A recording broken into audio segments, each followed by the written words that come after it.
మీ body, మీ అమ్మాయిలు, మీ body, మీరు పెళ్లి కాలేదు, మీ బాడీ ఉంది. మీ బాడీని ఎవరు చూస్తారండి? మీ మొగుడు తప్ప మిగతా ఎవరు చూస్తారు? మీరు మొగుడుకు చూపిస్తారా, ఊరంతా వాళ్ళకి చూపిస్తారా? ఆలోచించండి.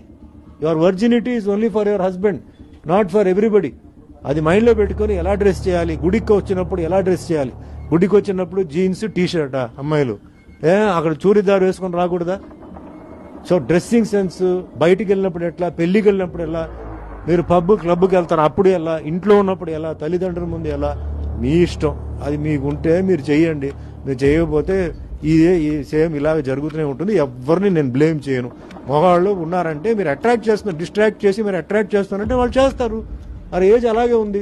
బట్ అట్ సేమ్ టైం మహిళలు కూడా నేను ఒకటే చెప్తున్నాను, ఇది భారతదేశం కాబట్టి ఇక్కడ డ్రెస్సింగ్ ఒక లెవెల్గా మీరు చూడండి. మీ ఇంట్లో మీరు ఎలా కావాలో ఉండండి. బయటకు వచ్చినప్పుడు మీరు చాలా అంటే సెక్సీగా ఆ విధంగా డ్రెస్ చేసుకుని వస్తే మిమ్మల్ని కాపాడడానికి చట్టం లేదు. ఇక్కడ కోర్టుకు వెళ్తే కేసు ఫెయిల్ అవ్వదు. సో అందరూ బాగుండాలి. పేరెంట్స్, ముఖ్యంగా తల్లిదండ్రులు సార్, వాళ్ళు ఎంతో కష్టపడిన వాళ్ళు, పిల్లల్ని చదివిన వాళ్ళు, ఎన్నో కళలు ఉన్నాయి.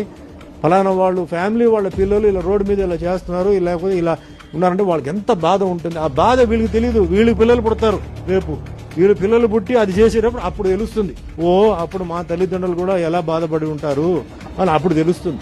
అంచేత ఇది భారతదేశం కాబట్టి ఇక్కడ కొంచెం సంస్కృతి ఉంది, కొన్ని పద్ధతులు ఉన్నాయి, కొన్ని డ్రెస్సింగ్ ఇవి ఉన్నాయి. కాబట్టి అది కొంచెం ఫాలో చేస్తూ, ఇది మన దేశం, మనం కాపాడాలి, అందరూ హ్యాపీగా ఉన్నాం. మీకు తెలుసు భారతదేశం బార్డర్లో ఏం జరుగుతుందని. ఉన్న రోజులు మనందరూ అక్కడ హ్యాపీగా, జాగ్రత్తగా అందరూ హ్యాపీగా ఉండాలని నేను ఇంత ఆవేశంతో మాట్లాడేది. ఎందుకంటే అభిమానులతో నేను ఈ లెవెల్కి వచ్చాను. కొన్ని అభిమానులు ఇంట్లో, అంటే నా అభిమానులు వాళ్ళ పిల్లలు కొంచెం అలా జరిగినప్పుడు వాళ్ళ బాధతో నాకు చెప్తున్నారు. వాళ్ళందరికీ చెప్తున్నాను, వేరే వాళ్ళు కూడా, నా అభిమానులు కాకపోయినా వేరే వాళ్ళకి చెప్తున్నాను. ఉన్న రోజులు let us be happy, let us live with love and affection, and let us all be Indians.